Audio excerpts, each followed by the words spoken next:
Hi, everyone. My name is Stacy Alsberg-Heisman, and I'm here with Military Spouse Magazine interviewing one of my favorite organizations on the planet, Our Military Kids. Online with us today is we have Executive Director Kara Dallman. How are you, Kara?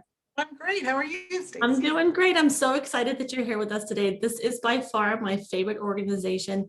I say this because I covered you guys probably 8-9 years ago, and you guys have only been kicking butt and taking names ever since. Oh, so, thank you. Thank you. Well, listen, let's tell our listeners right now a little bit about what exactly is Our Military Kids for those who don't know. Sure. So we are an organization that is designed to recognize the service and sacrifice of military kids.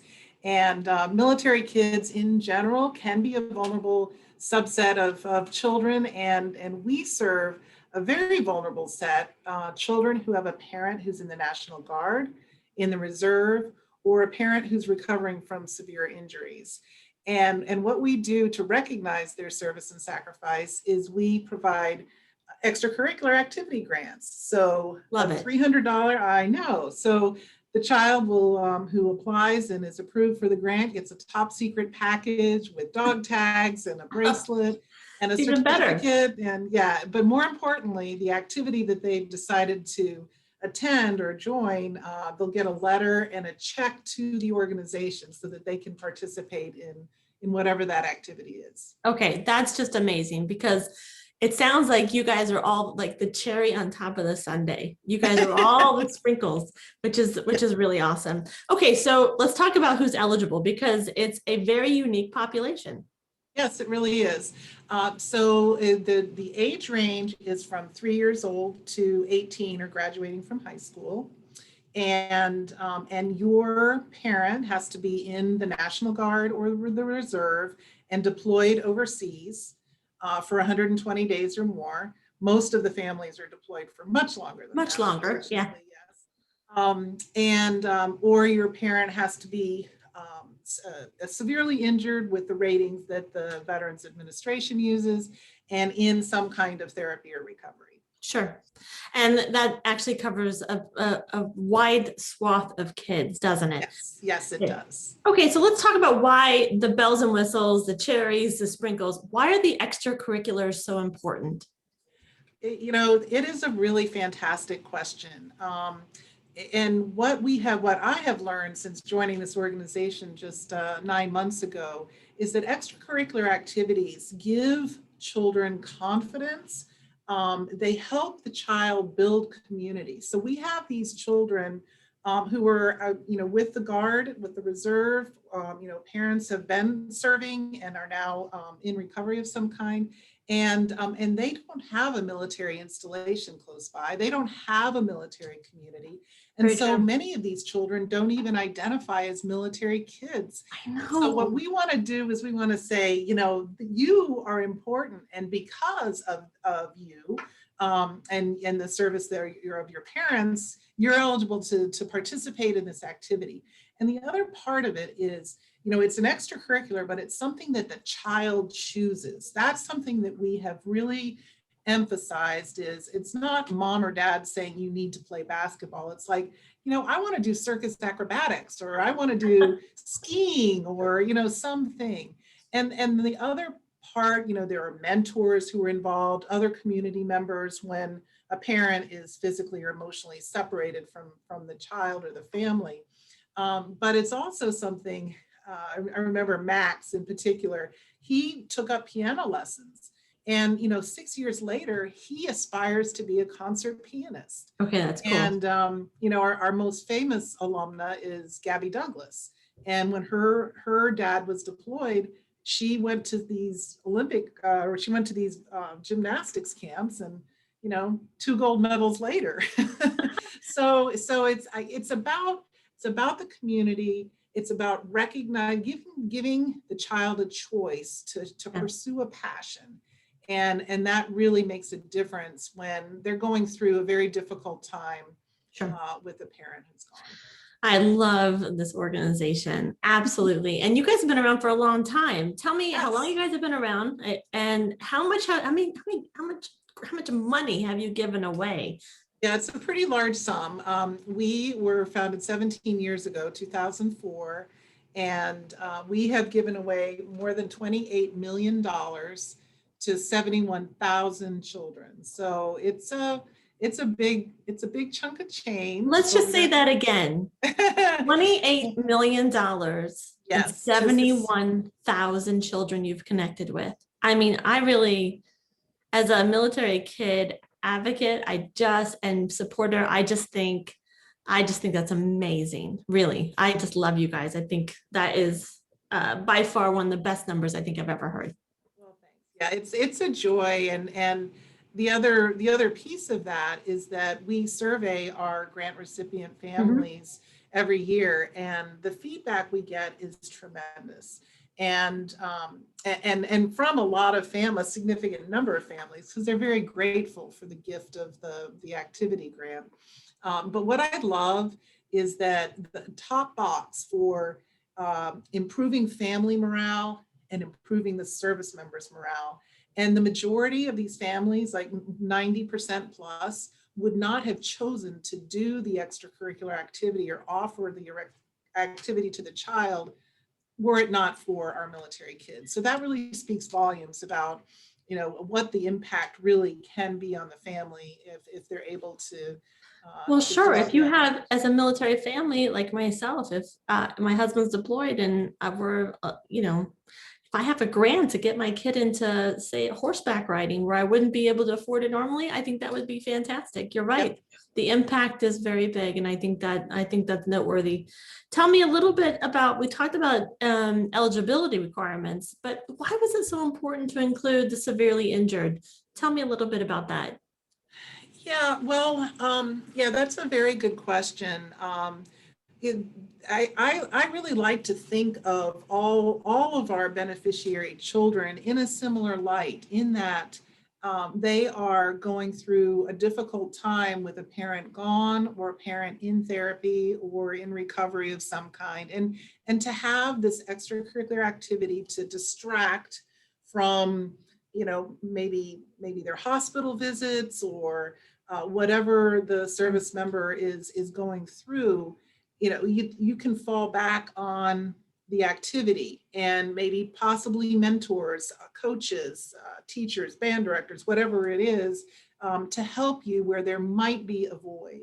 And even on the other end of the spectrum, we've heard from many of the service members who are recovering, and they love the fact that they can go to the gymnastics class, get on the mat, with their kid, and they can connect over something that's not emotional or painful. Right. It's fun. Right. So yeah, so I, Sure. I think yeah, there are lots of reasons, but All yeah, I positive. love that story of the dad getting down on the mat.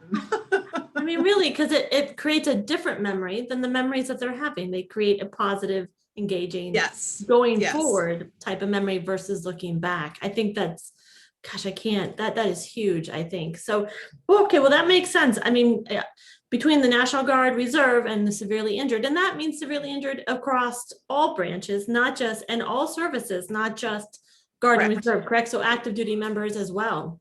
Yes, and Veterans? veterans. So they Okay. can be veterans, retired or medically retired. And talking about how the stories make things come alive. Well, there was one severely injured mom who was a Marine Corps mom, and her 12-year-old and 14-year-old went to cooking class, and their testimonials were just so poignant because the son, who was 14, said, Mom, I had no idea how much time you spend on your feet when you're cooking. And so he was able to really empathize with her. And the daughter, who was 12, said that she had learned to make macaroni and cheese from scratch. And she's like, Mom, I am going to cook you dinner. You have no more worries. And so the confidence that the class gave to the kids and the way that they directly translated it into something that they knew was going to be beneficial to their Benefit. mom. It's a really beautiful circle. Actually, it's very full circle. It's very cool. It's one of the, that's actually a very great story. And I hope you tell that a million times because, and I hope my son is listening somewhere out there. And my daughter. Okay. Now that leads us to basically how do our Guard and Reserve families and our families out there who are of severely injured family units, how do they go to apply? What's the best route? It is super easy. Just go to our website, which Okay. is www.ourmilitarykids.org. And right up on the upper tab of the homepage, there's a big button that says apply.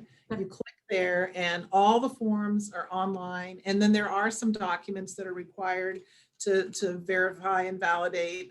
So you just have to upload those documents. And then once you've done that, you get a note from us saying that it will be processed, and we're able to turn those around in about a week. So A week. Oh it's my really goodness. fast. Yeah. Okay. Yeah. All right. So I will make sure that I have your website in the bio somewhere Okay. in the comments. That way that everyone knows just to click here and be done.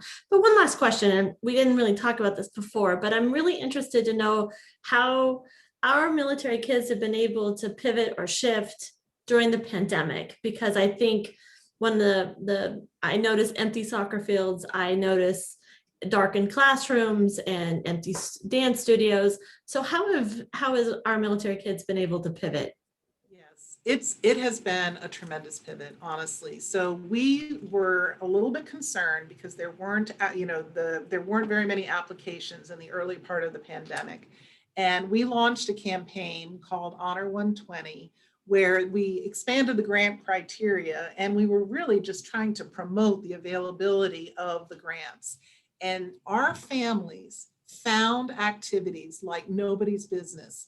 I mean, we gave away in 120 days, we gave away over 2,500, there were 2,500 children and $733,000 in 120 days. They found skiing, they found, I mentioned the circus acrobatics before, socially distanced gymnastics, socially distanced taekwondo. It was really across the board. I would say that there was a lot more creativity, but they were safe and socially distanced activities that military families found, my goodness. I mean, and that just, it makes me so proud, because that means that if you could really, I just can't even imagine it, but there was a National Guard guardsman who was deployed maybe a month before the pandemic hit, and his wife was at home with their 6-year-old, and she had to go grocery shopping, and she had to take the 6-year-old with her. And she had people in the store literally saying, "What are you doing? Where's this child's father?" And she said, I wanted to just put a sign around my neck that said, "My husband is deployed with the National Guard." Mm-hmm. And so just the lack of perspective, but their daughter was able to continue her equine classes when New York opened up. So it's a very good news story for our military kids, because we feel so happy to have been able to serve these families during a very, very difficult time. Absolutely. And I will say that I think the extras, the cherries, the sprinkles, which is what I think of your organization, has definitely been needed in the last during the pandemic, since it's been nearly a year. So I love your organization. I think you're amazing. And I'll shout you from the rooftop. So again, I want to thank you very much, Kara. This has meant a lot to me, and also Military Spouse Magazine, to feature your organization once again. And if anyone has any questions, you can always reach out to Kara, I'm sure. Yes, absolutely. Yep. And the website will be in the comments below. But I thank you very much for your time, and look forward to the many grants you're going to give away this year. All righty. Thank you so much. Thank you.